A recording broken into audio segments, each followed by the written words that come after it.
오늘 하나님의 말씀은 마태복음 27장 50절에서 56절까지입니다. 마태복음 27장 50절에서 56절까지입니다. 많은 사람들은 이렇게 말합니다. 특별히 그 중에서 많은 남자들이 이렇게 말을 합니다. 남자는 의리다 라고 말을 합니다. 비록 아무리 내가 사랑하는 아내가 있고 사랑하는 여자친구가 있을지라도 친구들 앞에서는 항상 남자가 먼저이다. 의리가 먼저다 라는 이야기를 하곤 합니다. 그런데 오늘 본문에서는 조금 다른 것 같습니다.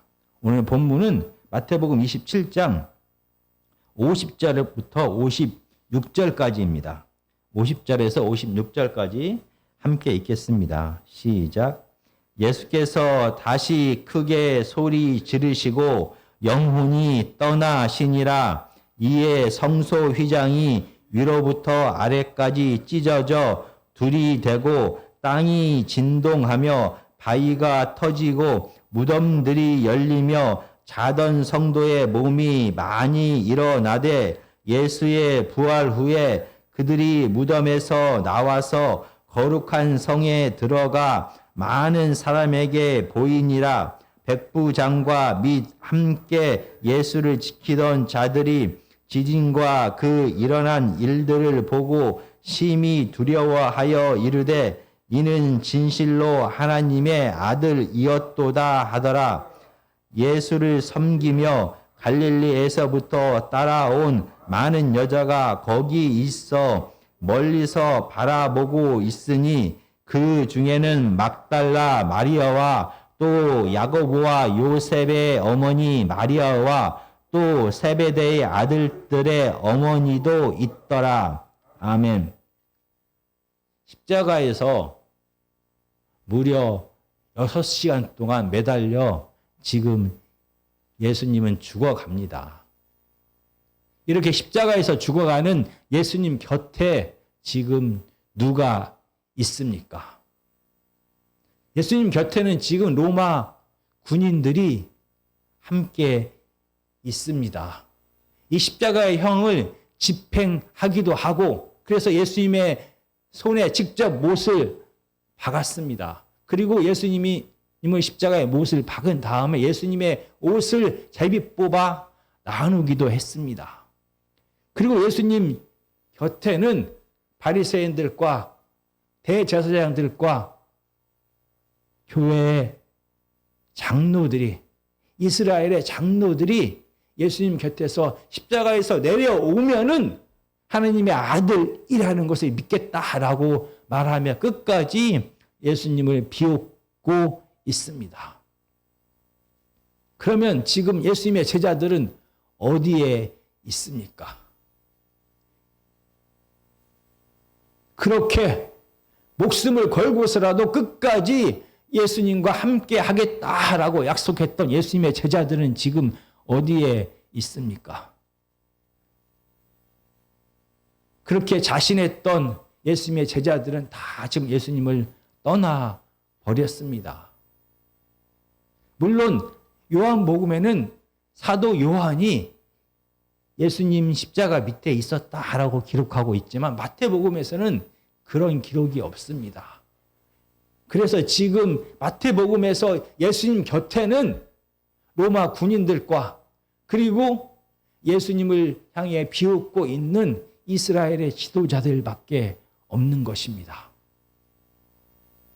그런데 오늘 본문에서 보면은 멀리서라도 예수님의 십자가의 곁을 떠나지 않고 예수님만을 바라보고 있는 여인들이 있다라고 말합니다. 이 여인들은 갈릴리에서부터 예수님과 함께 했던 자들이다라고 말합니다.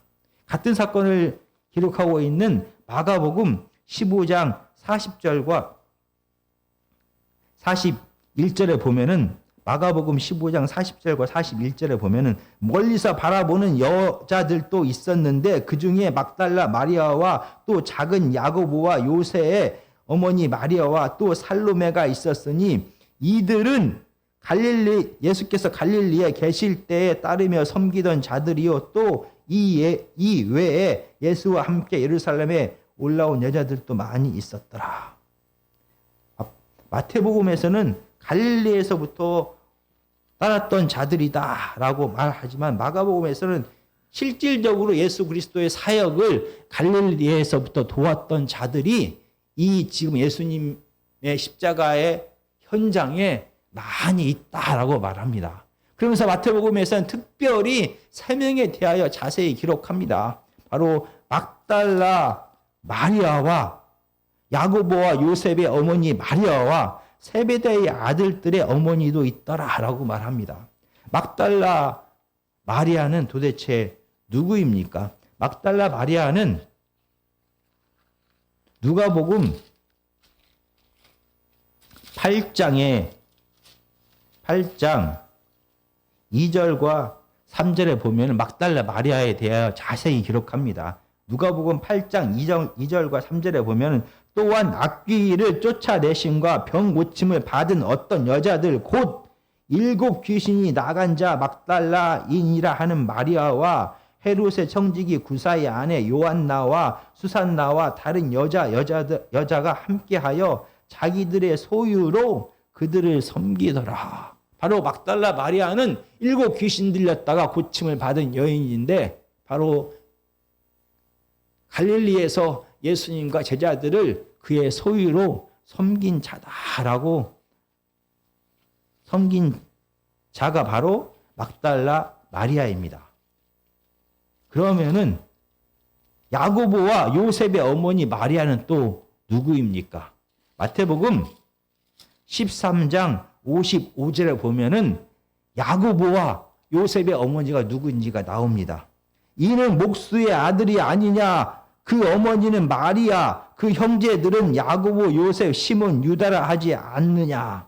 바로 여기서 말하는 야고보와 요셉의 어머니 마리아는 예수님의 육신의 어머니인 마리아입니다. 이 마태복음에는 마치 마리아가 예수님을 이해하지 못하고 그의 사역을 방해한 것처럼 기록했지만 다른 복음서에 보면은 이 예수님의 어머니 마리아 역시 예수님과 제자들의 사역을 실질적으로 도왔다라고 말합니다. 그리고 세베대의 아들들의 어머니는 바로 마태복음 20장 20절에 나옵니다. 그때 세베대의 아들의 어머니가 그 아들들을 데리고 예수께 나와서 절하며 무엇을 구하니? 예수께서 이르시되 무엇을 원하느냐? 이르되 나의 이 두 아들을 주의 나라에서 하나는 주의 우편에 하나는 주의 좌편에 앉게 명하소서. 바로 이 세베대의 아들들은 예수님의 두 제자인 야고보와 요한의 어머니 살로메입니다. 이 살로메는 이 마태복음 20장을 보면은 예수 그리스도가 아닌 자기 아들들의 출세에 더 관심이 있어 보입니다. 그러나 이 살로메 역시 갈릴리에서부터 예수님과 제자들의 사역을 실질적으로 도왔던 자들입니다. 바로 이렇게 마리아와 또 다른 막달라 마리아와 살로메가 예수님 곁에서 멀리서나마 예수님의 곁을 떠나지 아니하고 십자가에서 죽어가는 예수님과 함께 했습니다. 왜 이 여인들은 다른 제자들은 다 도망갔는데 이 예수님과 끝까지 함께하고 있는 것입니까? 혹시 이 세 여인들은 예수 그리스도의 십자가의 죽으심과 부활의 의미를 혹시 알고 있었을까요?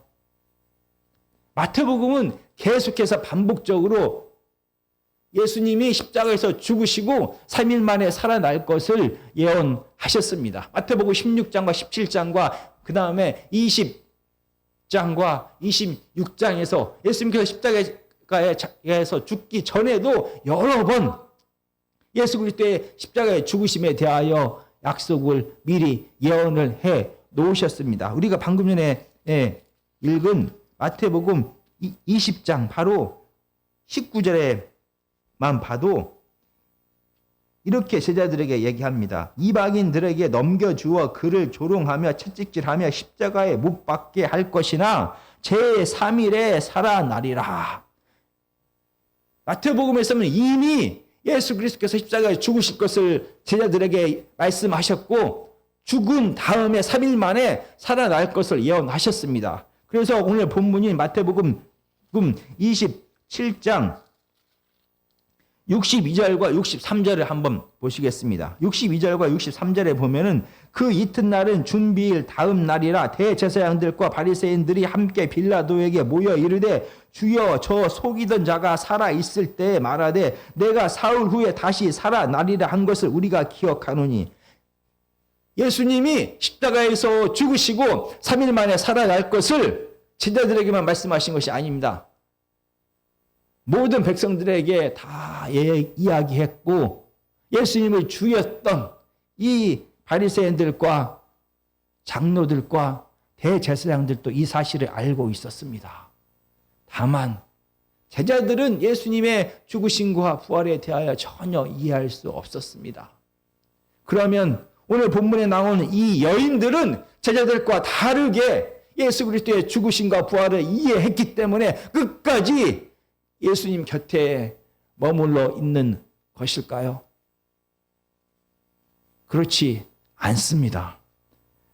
마태복음 28장 1절과 5절입니다. 바로 옆에 있습니다. 마태복음 28장 1절에 보면 안식일이 다 지나고 안식 후 첫날이 되려는 새벽에 막달라 마리아와 다른 마리아가 무덤을 보려고 갔더니 5절입니다. 천사가 여자들에게 말하여 이르되 너희는 무서워하지 말라. 십자가에 못 박히신 예수를 너희가 찾는 줄을 내가 아노라.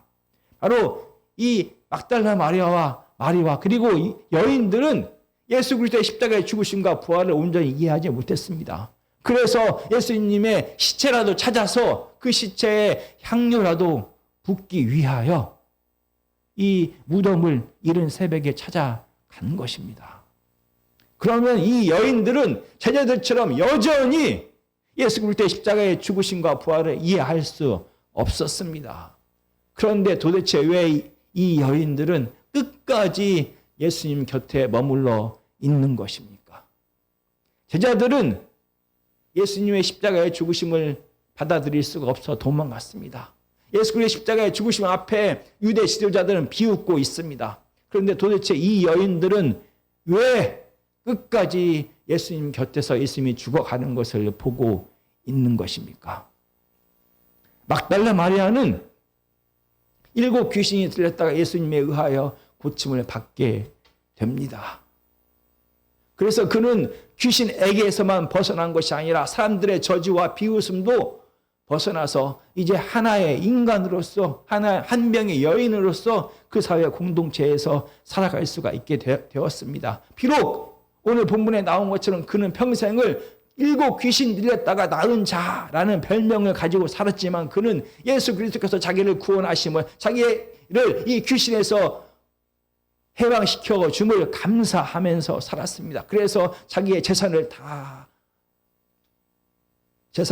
소비하면서 예수님과 제자들의 사역을 실질적으로 도왔던 것입니다.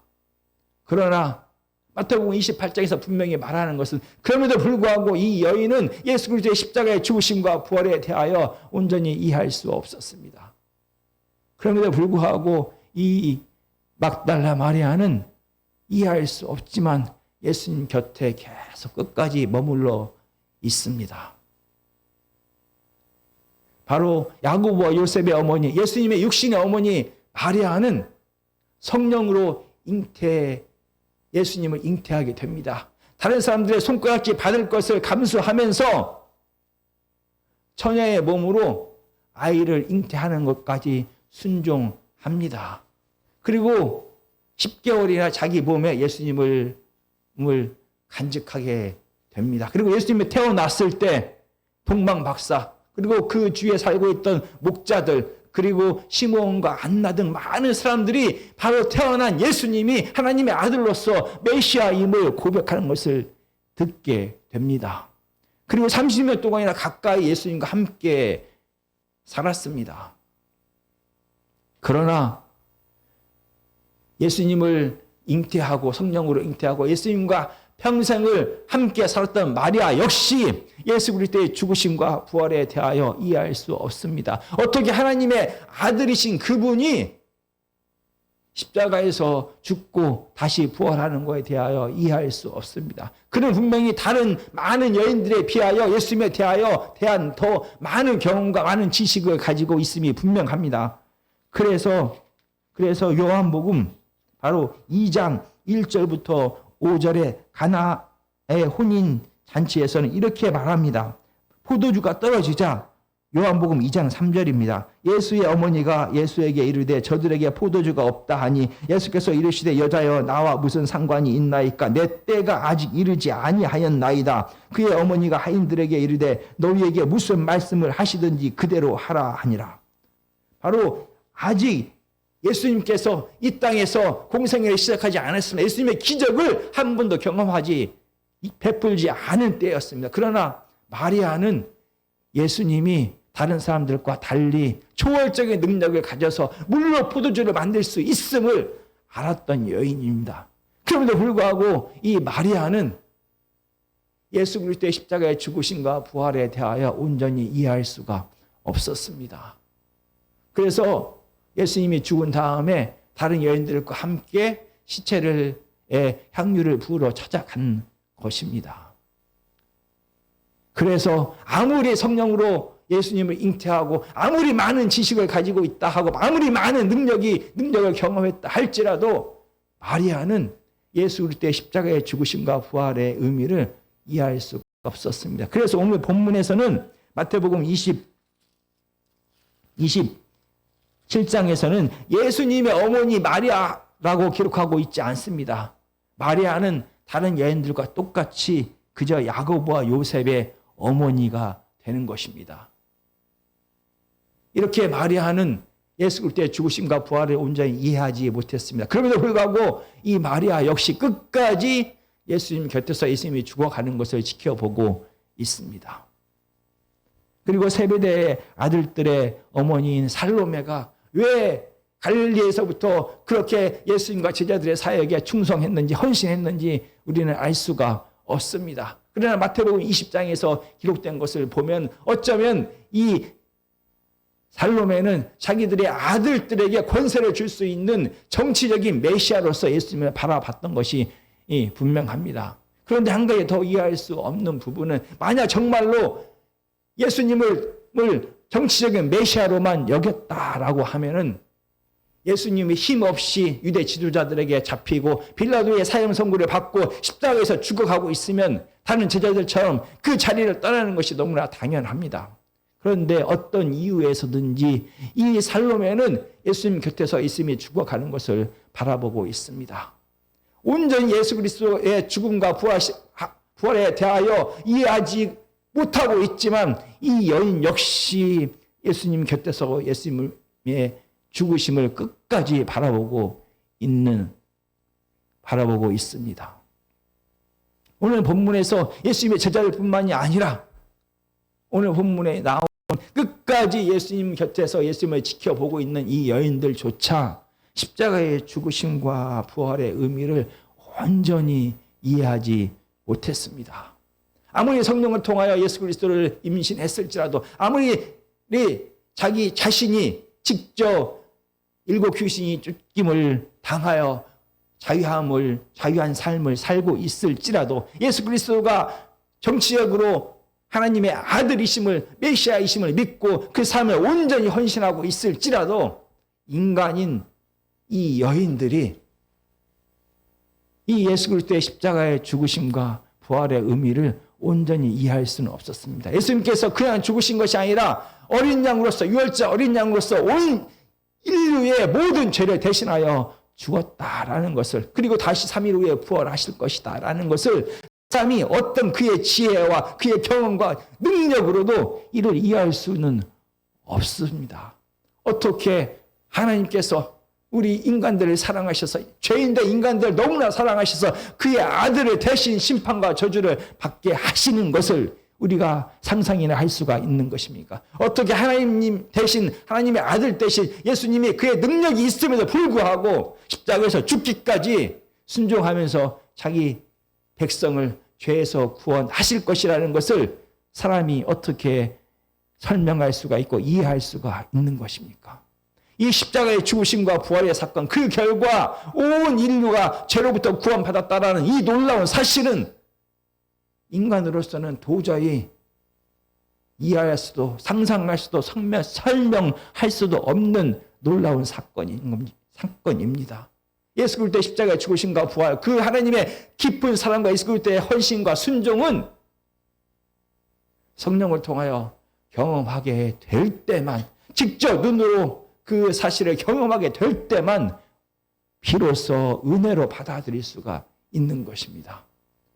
하나님의 사랑과 예수 그리스도의 순종은 인간의 능력과 지혜와 경험으로 받아들일 수 없는 하나님으로부터만 오는 놀라운 사건이라는 것을 오늘 본문은 다시 한번 이야기하고 있습니다. 그리고 마태복음은 계속해서 따르다라는 동사를 사용해서 제자가 누구인지에 대하여 지금까지 계속 이야기해 왔습니다. 제자는 예수 그리스도를 따르는 자가 바로 제자입니다. 이 따르다라는 말은 단순하게 자기가 지금까지 가던 길을 버리고 가던 지금까지 삶의 직업을 버리고 예수님과 함께 같은 방향을 바라보면서 동행하는 것을 뜻하는 것을 뛰어넘습니다. 예수님을 따른다라는 말은 지금까지 갖고 있던 세상의 질서, 내가 주인에 대해서 힘과 쾌락을 쫓아가면서 내가 원하는 것을 내 마음대로 하고 싶어하는 이 세상의 질서를 버리고 하나님으로부터 시작되는, 예수 그리스도를 통하여 시작되는 하나님 나라의 새로운 질서를 받아들인다라는 뜻이 됩니다. 예수님의 삶과 예수님의 말씀을 온전히 순종하면서 따라간다라는 뜻이 되는 것입니다. 그래서 제자는 예수님을 따르는 자이고, 제자는 예수 그리스도의 말씀과 예수 그리스도의 삶을 십자가에게까지 따라가는 자가 바로 제자인 것입니다.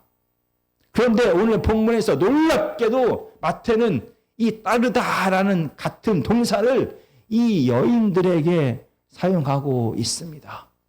온전히 이해할 수 없지만 끝까지 예수 그리스도를 쫓아가고 있는 이 여인들에 대하여 마태는 갈릴리에서부터 예수를 따랐던 자들이다라고 말합니다. 당시 여인들에게 이 말은 정말로 놀라운 혁명적인 그런 이야기가 되는 것입니다. 지금과 달리 당시의 여인들은 하나님의 율법을 배울 수 없었습니다. 당시의 여인들은 아무리 그가 훌륭하다 할지라도 여인들은 안수 기도를 할 수가 없었습니다. 아무리 여인이 훌륭하다 하고 하나님의 지혜를 받았다 할지라도 이렇게 대중 예배를 드릴 때 여인들은 성경을 큰 소리로 읽을 수가 없었습니다. 당시의 여인들은 이렇게 앞에 나와서 예배를 인도할 수도 없었습니다. 그래서 우리가 잘 아는 것처럼 마태복음의 오병이어의 기적에서도 여인들은 숫자로 셀 수가 없었습니다. 그래서 당시의 율법 선생인 랍비는 매일마다 이렇게 기도를 했습니다. 내가 유대인으로 태어난 것에 대하여 감사하고 내가 남자로 태어난 것에 대하여 그들은 늘 감사했습니다. 당시 배경 속에서 여인들은 수다스럽고 남을 험담하고 지혜가 부족하고 시기가 많고 그래서 동등한 사람으로서 인정할 수 없는 존재로 이렇게 받아들였습니다. 더 중요한 것은 여인들도 자기네들이 그런 존재라고 생각을 하면서 살았습니다. 그런데 예수님께서는 그 여인들에게 다른 사람들과 똑같이 대우하지 않았다는 것을 마태는 이렇게 기록하고 있는 것입니다. 바로 예수님이 이 여인들을 제자라고 생각했다라는 것을 마태는 이렇게 똑같은 동사를 사용하면서 드러내고 있습니다. 왜냐하면 제자는 성별에 상관없이 예수 그리스도를 따르는 자가 제자인 것입니다. 제자는 예수 그리스도의 삶을 이해할 수 없는 순간에도 끝까지 따라가는 자가 제자인 것입니다.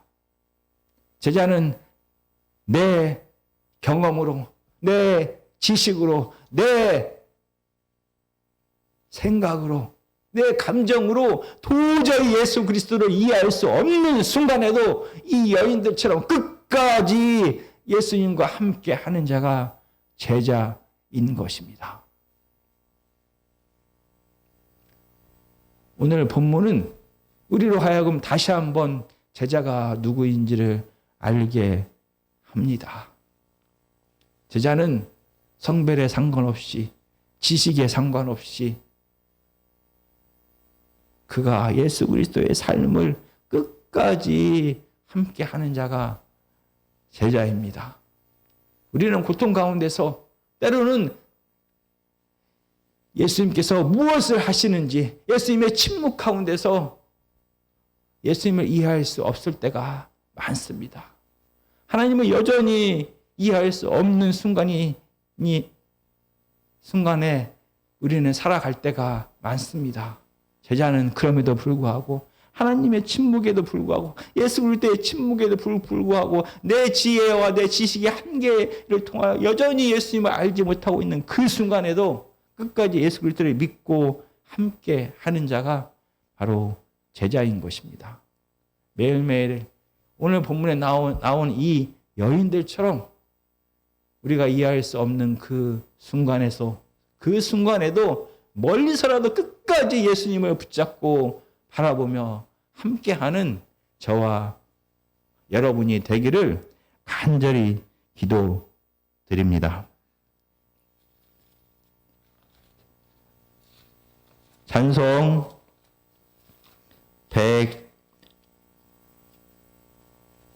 151장을 부르시겠습니다. 만왕의 왕 내 주께서 왜 고초 당했나, 이 벌레 같은 날 위에 그 보혈을 렸네. 십자가 내가 처음 볼 때에 나의